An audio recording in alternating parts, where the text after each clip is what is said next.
Тэгвэл одоо дараагийн хоёр дахь нөхцөл маань болохоор урокада гэдэг нөхцөл байгаа. Үүнийг монгол хэлээр орчуулах юм бол хаар явах гэсэн утгатай байгаа.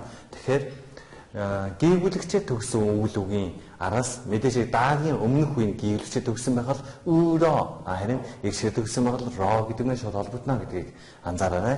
Тэгээ өдрөө харцгаая могдагийн даа байхгүй боллоо. Энэ дээр 3 үсэг байгаа бөгөөд 3 дахь үсэг нь гүйвлэгч байгаа учраас могурокада эдгээр явах гэсэн санаа байна. За түүний дараагаас харах юм бол илгүрөө тусагана каё ном мэдээж хэрэг уншихаар гэж байгаа юм чинь номыг гэж тодтох нь зөв шүү дээ. Чигэл илгүрөө ном уншихаар номын санал руу явж байна гэсэн санаа гарч иж байна. Тэгэхээр саада худалдаж авах гэсэн үг шүү дээ. Саро каё худалдаж авахаар явж байна. Kumbuhara 학교에 가요. хичээлийхээр сургууль руу явж байна. Тэгвэл энд 수업을 가르치러 학교에 가요.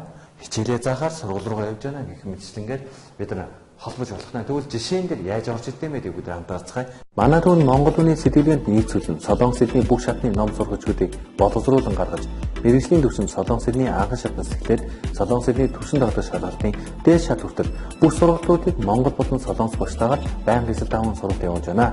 Манай түүний багш нар магистр болон түүнээс дээш зэрэгтэй ба Монгол түүний онцлогт нийцүүлэн хичээлийг сонирхолтойгоор явуулдаг.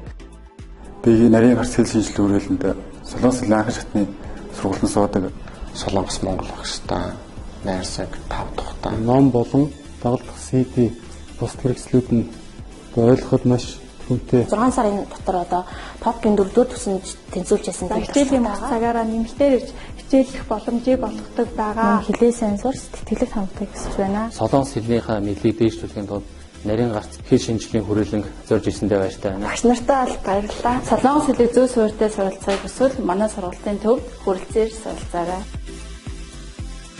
Та бүхэн Солонгос хэлийг чанартай зөв суурьтай сурмаар байвал нарийн гарц Солонгос хэлний мэргэжлийн сургалтын төвд хүрэлцээрэй. Та сурч чадвал бид зааж чадна гэсэн уриалгаар манайх үйл ажиллагаа байнга явуулж байна. Манай хаяг 13 дугаар хоолны автобусны буудлын баруун талд байрлах Британий элчингийн баруун хоёр талд Могилская офисын 5 дугаар давхарт 505 506 дугаар өнд байрлаж байна. Манай утас 9664 9939 8994 9939 таягоодоо залгаарай. 자, нэгдүгээр жишээ харъя. 시험을 못 봐서 기분이 안 좋아요. шалгалтаа сайн өгөөч сэтгэл тавгүй байна. 그래요? тийм үү? 그러면 우리 기분 환전하러 갈까요? тэгвэл би өвдөрөө сэтгэлээ сэргээхээр явцгаах уу?